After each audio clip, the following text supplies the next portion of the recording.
in the next 30 minutes.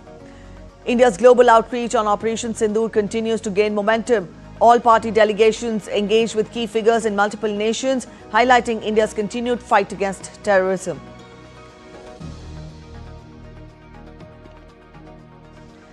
External Affairs Minister Dr. S. Jaishankar holds telephonic conversation with Canadian counterpart Anita Anand.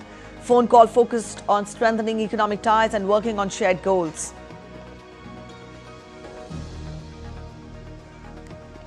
US President Donald Trump issues a rare rebuke to Russian counterpart, says not happy with Putin for attacking Ukraine. Zelensky urges Trump to not be silent after multiple casualties and strikes. US President Trump delays 50% tariffs on European Union imports until July 9th after talks with EU chief. EU says Europe ready to advance talks with Washington swiftly and decisively.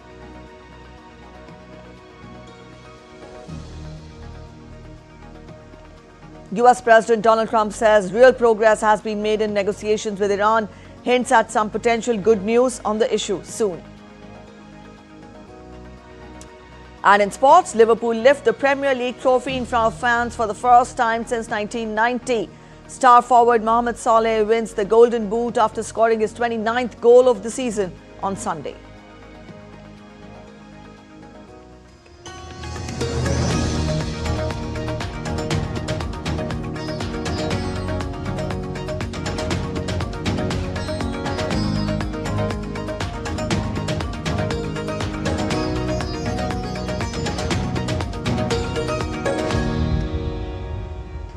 India continues its global campaign against Pakistan-sponsored terrorism, with all party delegations engaged in diplomatic efforts and visiting key countries to spread the message of zero tolerance against terrorism. The Group 3 delegation, led by JDU MP Sanjay Kumar Jha, along with other leaders, interacted with Indian community in Seoul, the capital of South Korea. There are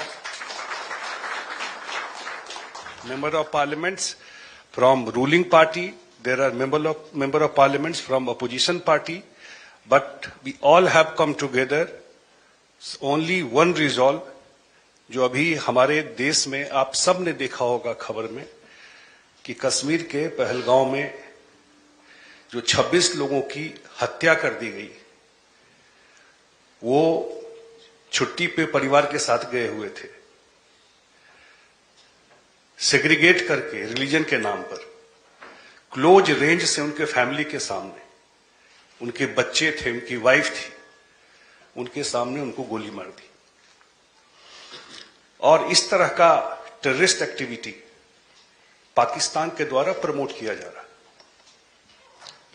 और प्रधानमंत्री ने भी और देश ने भी ये माना कि we had enough. Earlier, the visiting delegation of JDU MP Sanjay Kumar Jha attended the meeting with the ambassadors.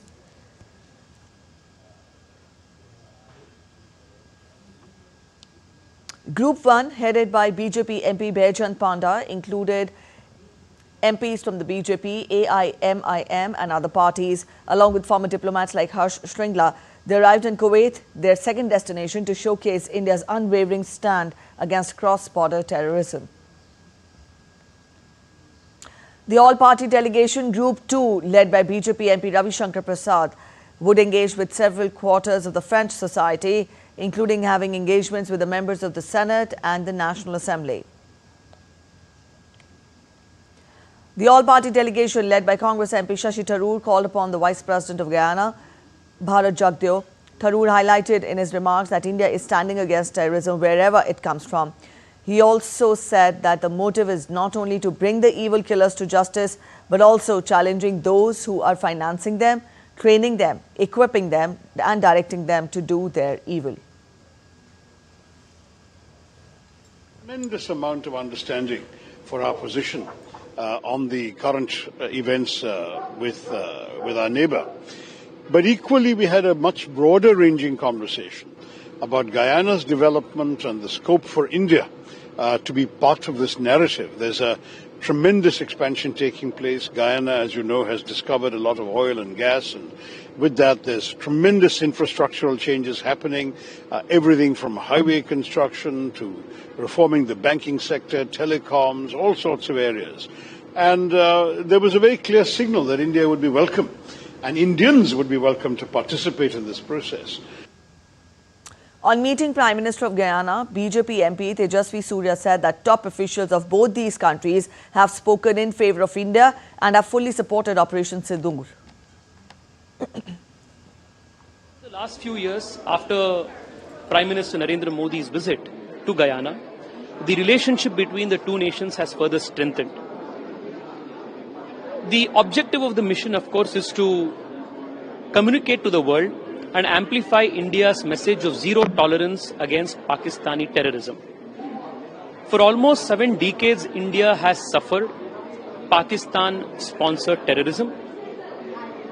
While India aims to strengthen itself, lift millions out of poverty, and contribute positively to the growth and well-being of the world, it is constantly distracted and needled by Pakistan's terrorism, which has weaponized terrorism as its statecraft.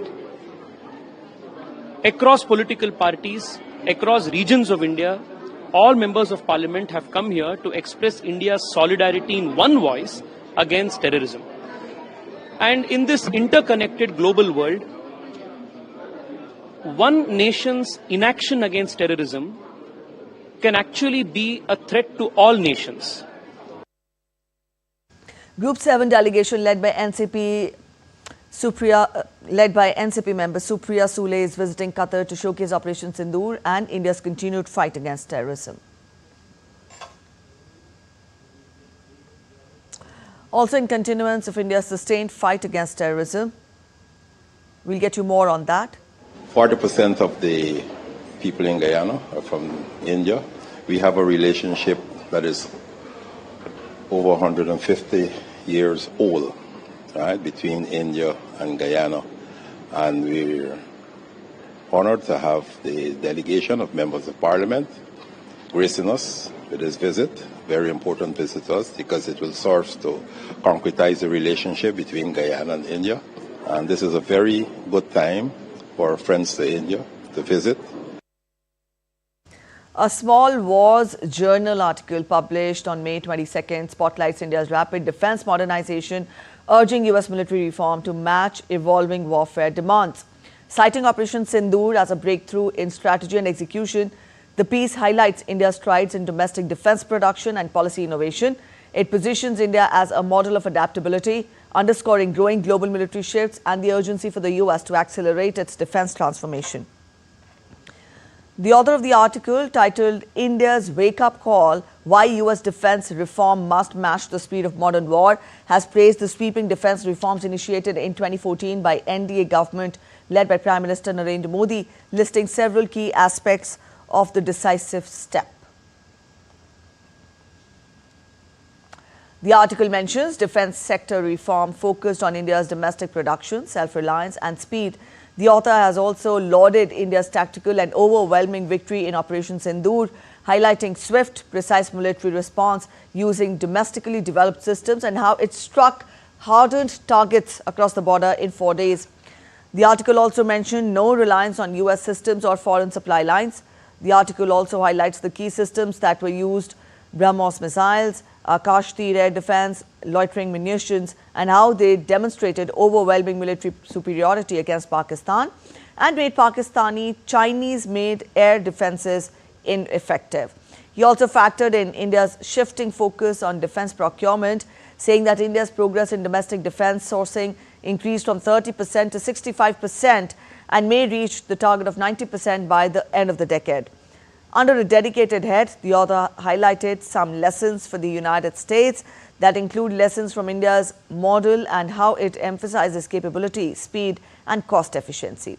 The article also advises that the US should study and potentially adopt aspects of this model. Further, the article says that the US should treat allies like India and Israel as co-equal production partners. The lesson of Operation Sindoor is not just that India is rising, it is that the United States can fall behind.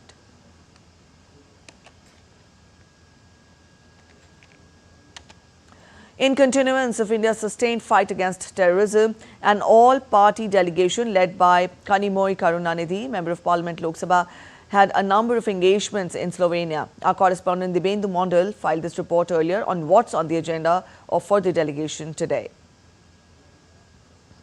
Well, of course, the all-party delegation led by DMK MP Kanimori did come here last evening. And of course, it's a packed schedule for the parliamentary delegation that is visiting in Slovenia. The meetings would start with the DMK MP Kanimori leading her delegation to the different the schedules that are there in the agenda for today. And of course, some of the key important meetings would of course be in the National Assembly, where she will be meeting with the important parliamentarians here in Slovenia. She will also be meeting the security who looks after the internal and the international security in the Prime Minister's office in Slovenia.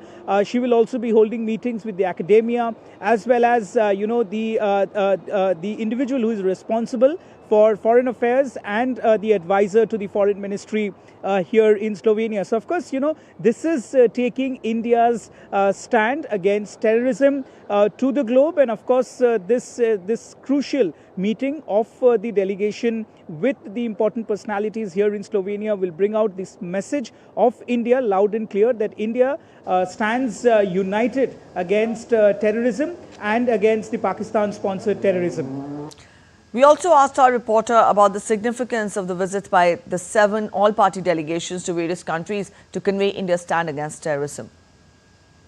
Well, you see, this is an absolutely significant visit. Such delegations are, or in fact, have been going to different countries. India's, stand against terrorism has been absolutely loud and clear. The message is that India will not tolerate terrorism in any form. And of course, the global stand on terrorism has also been important and significant to note here, that the world also speaks in one voice when it comes to terrorism. All the delegation that are going to the different parts of the world is conveying India's message about, the Pakistan-sponsored terrorism. Pakistan for long has been, bleeding India through this proxy war that it has been raising over the last many decades. So therefore, this visit is absolutely significant for all the parliamentary delegation that are going across the world. And, we have already been getting, responses from various parts of the world that they have shown solidarity with India when it comes to tackling terrorism. And of course, terrorism is not just restricted to India, it's a global problem, and the world needs to fight terrorism together. And this is a message loud and clear. And also for Pakistan, the message is very clear from the world that, terrorism in any form would not be tolerated anywhere in the world, not just in India. And of course, any act of terror on the soil of India would now be considered as an act of war. Therefore, once again, the message is loud and clear that India stands united today when it comes to fighting terrorism, and when it comes to national interest, and when it comes to the sovereignty of India. All political parties, irrespective of their ideologies and irrespective of their difference in opinions, all the political parties stand united to fight against terrorism. External Affairs Minister Dr. S. Jaishankar spoke with Canada's new Foreign Minister Anita Anand for the first time on Sunday. Their phone call focused on strengthening economic ties and working on shared goals. Anand took charge as the Foreign Minister this month in Prime Minister Mark Carney's new cabinet. Carney led the Liberal Party to a major win in last month's parliamentary elections. Sharing on social media platform X, External Affairs Minister Dr. S. Jaishankar wrote and echoed him, appreciate the teleconference with Foreign Minister Anita Anand, MP of Canada, discussed the prospects of India-Canada ties, wished her a very successful tenure. Prime Minister Narendra Modi held a major roadshow in Vadodara city in Western Indian state of Gujarat on Monday, kicking off a 2-day visit to his home state. The event drew thousands of supporters, reflecting strong local backing ahead of key national developments.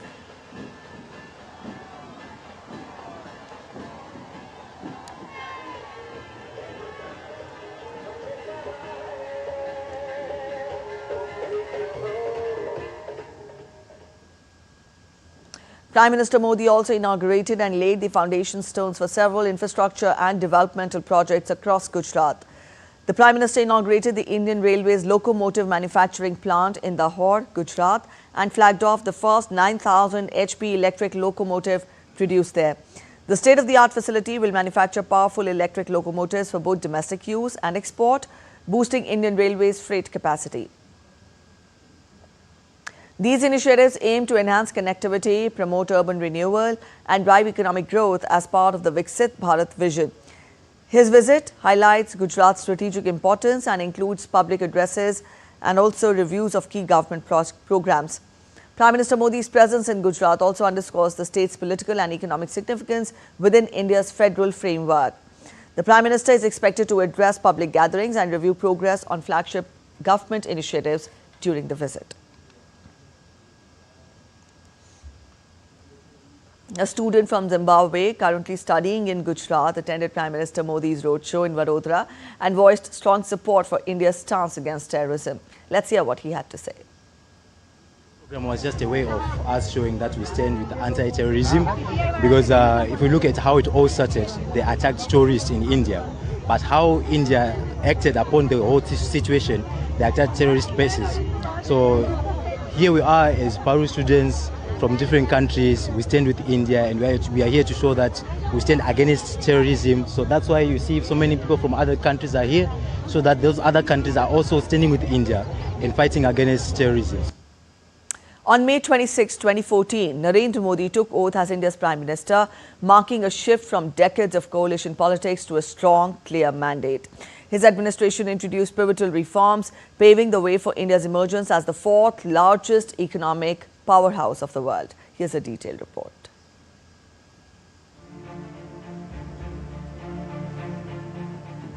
May 26 is a decisive date in Indian politics, symbolizing transformation and progress. 11 years ago, in 2014, a new government was formed under the leadership of Prime Minister Narendra Modi. His cabinet took the oath at the presidential palace, marking a historic moment because coalition politics had dominated the country for the last 3 decades, with no clear mandate for any party. However, 2014 was a year of change.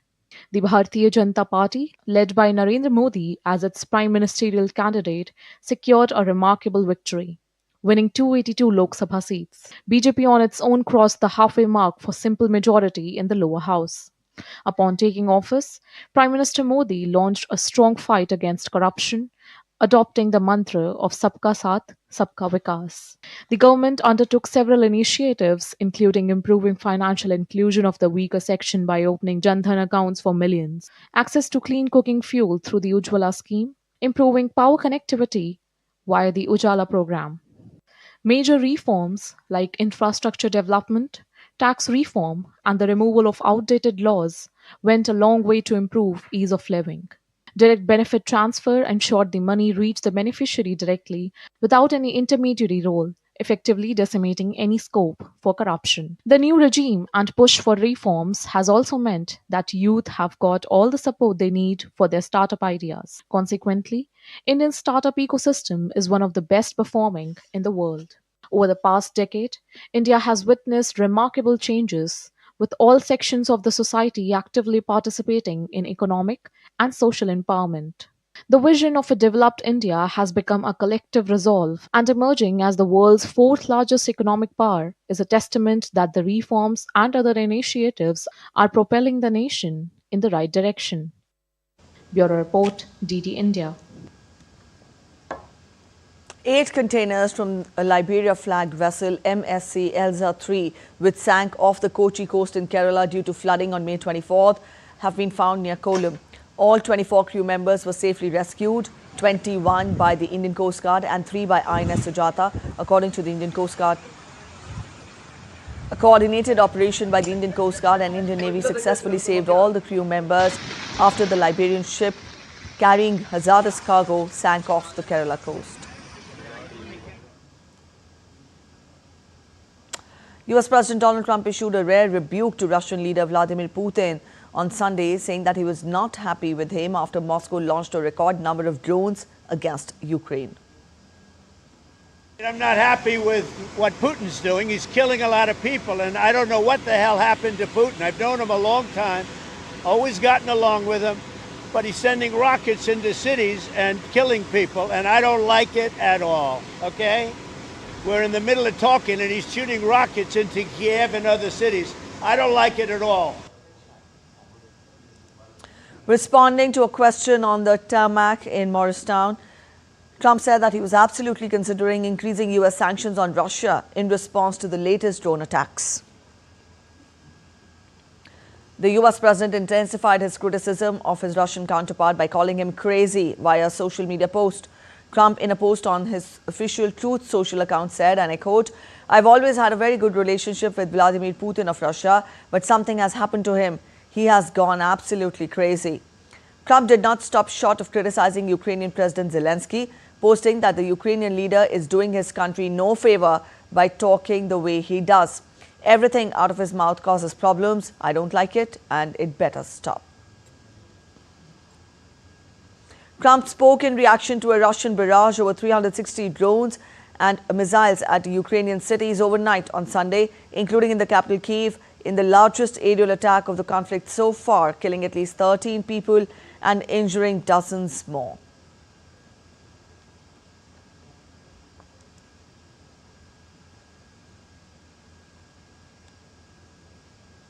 Ukrainian President Volodymyr Zelensky called on the United States to speak out. The Ukrainian president, in a social media post on Telegram, said, and I quote him, "The silence of America, the silence of others in the world only encourages Putin. Every such terrorist Russian strike is reason enough for new sanctions against Russia." Russia's attacks on Ukraine came as the two countries completed their biggest prisoner swap since February 2022, with 1,000 captured soldiers and civilian prisoners sent back by each side.